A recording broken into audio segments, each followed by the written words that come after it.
اعوذ باللہ من الشیطان الرجیم بسم اللہ الرحمن الرحیم نحمده ونصلی علی رسولہ الکریم اما بعد۔ میرے بھائی دوست بزرگوں، اللہ تبارک و تعالیٰ نے ہمیں دین دیا ہے اور دین کی محنت عطا فرمائی ہے، اور دین کی محنت پر اللہ کا وعدہ ہے کہ ہم تمہیں ایسی جنت عطا فرمائیں گے، ایسا مہمان خانہ عطا فرمائیں گے جہاں ہمیشہ ہمیشہ کے لیے تم مزے میں رہو گے۔ چاندی سونے کے مکان، کھانے کی وہ نعمتیں جو آدمی کا جی چاہے گا، اور پینے کی وہ نعمتیں جو آدمی کا جی چاہے گا، لیکن اس کے لیے ہمیں کیا کرنا پڑے گا؟ اس کے لیے ہمیں کلمہ لا الہ الا اللہ محمد الرسول اللہ پڑھنا پڑے گا، اور کلمے والا یقین اپنے دل میں بسانا پڑے گا۔ کلمے والا یقین دل میں ہمیں کرنا پڑے گا۔ لا الہ الا اللہ، اللہ کے سوا کوئی معبود نہیں، حضرت محمد صلی اللہ علیہ وسلم اللہ کے رسول ہیں۔ حاجت روا مشکل کشا ایک اللہ ہے، اللہ کے سوا کوئی دوسرا خدا نہیں ہے۔ نفع نقصان کا مالک اللہ ہے، زندگی موت کا دینے والا اللہ ہے۔ اللہ تبارک و تعالیٰ سب کچھ کے بغیر سب کچھ کرنے پر قادر ہے، اور اللہ کے بغیر کوئی کچھ نہیں کر سکتا۔ محمد الرسول اللہ اور محمد صلی اللہ علیہ وسلم کے طریقے میں 100% کامیابی ہے۔ اللہ تبارک و تعالیٰ فرماتا ہے کہ جو مجھ سے محبت کرنا چاہے وہ میرے نبی سے محبت کرو، اور میرے نبی سے محبت کیا ہے؟ اللہ کے رسول صلی اللہ علیہ وسلم کی محبت آپ کی اتباع ہے، یعنی آپ صلی اللہ علیہ وسلم کی سنت ہے۔ آپ صلی اللہ علیہ وسلم کی سنت پر چلنا، اس کو زندہ کرنا، جیسا کہ حضرت عائشہ رضی اللہ تعالیٰ عنہا فرماتی ہے کہ اللہ کے نبی رات دن میں جب بھی سو کر اٹھتے تو مسواک کرتے، یعنی مسواک کرنا ایک سنت ہے، اور ایک سنت کو زندہ کرنا 100 شہیدوں کے برابر ثواب ہے۔ اور ہمارے نبی سرکار مصطفیٰ صلی اللہ علیہ وسلم فرماتے ہیں، جس نے میری سنت کو زندہ کیا اس نے مجھ سے محبت کی، اور جس نے مجھ سے محبت کی وہ میرے ساتھ جنت میں ہوگا۔ آپ صلی اللہ علیہ وسلم فرماتے ہیں کہ ہر ایک سنت میں اللہ نے ہدایت کو چھپا ہے۔ پیارے رسول صلی اللہ علیہ وسلم نے ارشاد فرمایا، داڑھی بڑھاؤ مونچھوں کو صاف کرو، داڑھی بڑھاؤ مونچھوں کو صاف کرو۔ علماء کرام فرماتے ہیں کہ ایک مشت داڑھی رکھنا واجب ہے، اس کو کٹوانا، اس کو مڈوانا فحاشی کا فاجر بڑا گناہ ہے، رات کو بھی دن کو بھی ہر وقت کیا ہے؟ ہر وقت گناہ ہے۔ تو داڑھی ہر مسلمان پر واجب ہے، رکھنی چاہیے۔ جو نہیں رکھ رہی ہیں ان کو توبہ کرنی چاہیے۔ ایسے آپ نے فرمایا کہ مردوں کو ٹکنے کھولنے چاہیے، اور عورتوں کو ٹکنے ڈھکنے چاہیے۔ جو حصہ ٹکنوں کا ڈھکا ہوا ہوگا وہ حصہ جہنم کے اندر جلایا جائے گا۔ جب ہمارے پیر جلیں گے تو سارے اعضاء کو تکلیف پہنچے گی۔ ہر ایک سنت کو زندہ کرنا ثواب دنیا کا بھی اور آخرت کا بھی فائدہ ہے۔ ایسے ہمارے نبی صلی اللہ علیہ وسلم فرمایا، امامہ باندھا کرو، یعنی پگڑی باندھا کرو۔ امامہ باندھنا ایک سنت، اور امامہ باندھ کر 2 رکعت پڑھنا 70 رکعت کا ثواب ملتا ہے۔ ایسے وضو کے ساتھ کر کے 2 رکعت پڑھنا 70 رکعت کا ثواب ملتا ہے۔ اور فرمایا امامہ باندھنا یعنی پگڑی باندھنا ایک ایمان کا یعنی اسلام کا نشان ہے۔ کیا؟ اسلام کا نشان۔ تو ہر ایک سنت میں فائدہ ہی فائدہ ہے، اور ایک سنت ادا کریں گے تو نور ملے گا۔ سنت کے مطابق نماز پڑھی جائے گی تو وہ نماز اللہ کے ہاں قبول ہوگی۔ اگر ہم سنت کے مطابق نماز نہیں پڑھ رہے، اپنی مرضی سے نماز پڑھ رہے ہیں، تو ایسی نماز بورے کی طرح لپیٹ کر کے منہ پر مار دی جائے گی۔ جلدی جلدی نماز پڑھنا، اس کے لیے ہمیں علم کی ضرورت ہے۔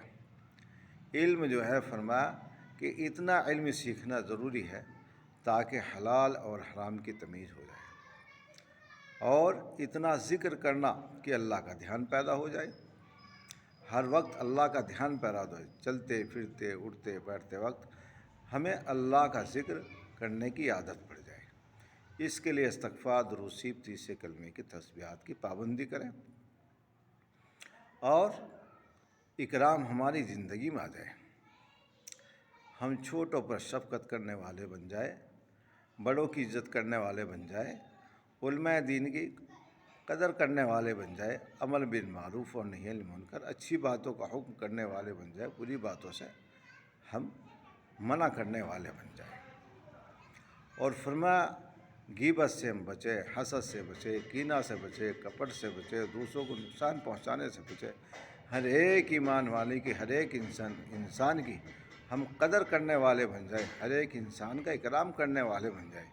اگر ہماری زندگی میں اکرام ہوگا تو ہمارے سارے اعمال میں 4 چاند لگ جائیں گے۔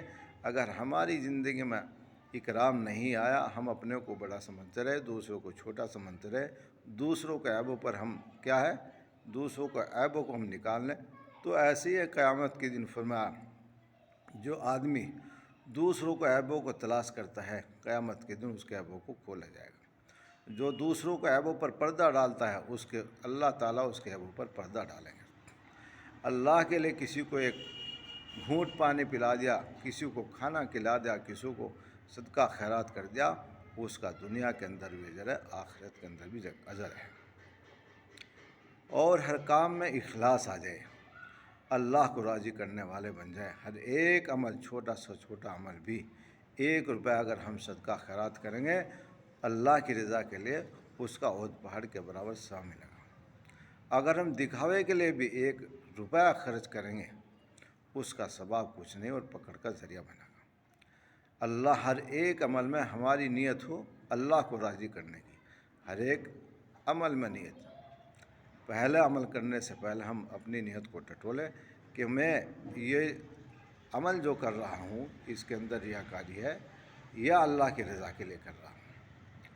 اپنی نیت کو ٹٹولنا چاہیے۔ ہر ایک عمل کو ہمیں اللہ کی رضا کے لیے کرنا ہے۔ کلمہ پڑھو، نماز پڑھو، قرآن پڑھو، اللہ کی عبادت کرو، صدقہ خیرات کرو، کس کے لیے کرو؟ اللہ راضی ہو جائے۔ اللہ راضی ہو جائے گا تو ہماری دنیا بن جائے گی، آخرت بن جائے گی۔ اس کے لیے یہ ہماری زندگی کے اندر کلمہ آ جائے، یقین صحیح ہو جائے، نماز صحیح ہو جائے، ہماری زندگی کے اندر علم ذکر آ جائے، اکرام آ جائے، اخلاص آ جائے۔ اس کے لیے اللہ کے راستے میں ہمیں نکلنا پڑے گا۔ اللہ کے راستے میں 4 مہینے لگانے پڑیں گے۔ جتنا بھی دین پر پیسہ خرچ ہوگا، ایمان کو سیکھنے پر پیسہ خرچ ہوگا ہمارا، اتنا ہی ایمان بنے گا۔ مسجد و جماعت کے 5 کاموں میں لگو، تاکہ ایمان گھٹتا بھی ہے، ایمان بڑھتا بھی ہے، ایمان گھٹتا بھی ہے اور ایمان بڑھتا ہے۔ جب ایمان والا ایمان کی محنت کرے گا، اس کا ایمان بڑھے گا۔ جب ایمان والا ایمان کی محنت چھوڑ دے گا تو اس کا ایمان گھٹے گا۔ اس کی نمازوں کے لالے پڑ جائیں گے اور اللہ کا ذکر نہیں کرے گا، یہ تو جائے گا شراب کے اڈوں پر جائے گا، یہ تو جوؤں کے اڈوں پر جائے گا، یہ تو خرافات کے اڈوں پر جائے گا۔ اگر مسجد وار جماعت کے 5 کام میں نہ جڑا، مشورے میں نہ بیٹھا، تعلیم میں نہ بیٹھا، گھر کی تعلیم، مسجد کی تعلیم، گشتوں میں نہ جڑا، ملاقاتوں میں نہ جڑا، تو ایمان گھٹ جائے گا۔ اس کے لیے میرے بھائیو، دوستو، بزرگوں، 5 کام کرنے ضروری ہے۔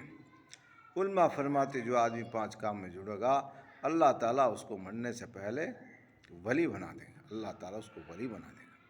تو ہماری زندگی میں اکرام آ جائے، اکرام کو سیکھو، ایک دوسرے کا اکرام کرو، ایک دوسرے کی غیبت سے بچو، بہتان سے بچو، حسد سے بچو، کیونکہ برائی کرنا، حسد کرنا اور غیبت کرنا یہ سارے اعمال کو ایسے کھا جاتی ہے جیسے لکڑی کو آگ کھا جاتی ہے۔ مولانا سعد کی غیبت سے بچے، مولانا لاٹ کی غیبت سے بچے، مولانا ابراہیم کی، یہ اپنے علماء کی غیبت سے بچے، اپنے علماء کی، مولانا سعد صاحب کی غیبت سے بچے۔ کسی کا کچھ نہیں پتہ، کسی کا عمل اللہ کو کیا قبول اور اپنا عمل کیسا ہے۔ اس لیے میرے بھائی دوستو، اللہ کی رضا کے لیے دین کا کام کرو اور جیسا دین کا حق ہے ویسا کرو۔ اللہ مجھے بھی آپ کو بھی عمل کی توفیق عطا فرمائے۔ وآخر دعوانا الحمدللہ رب العالمین۔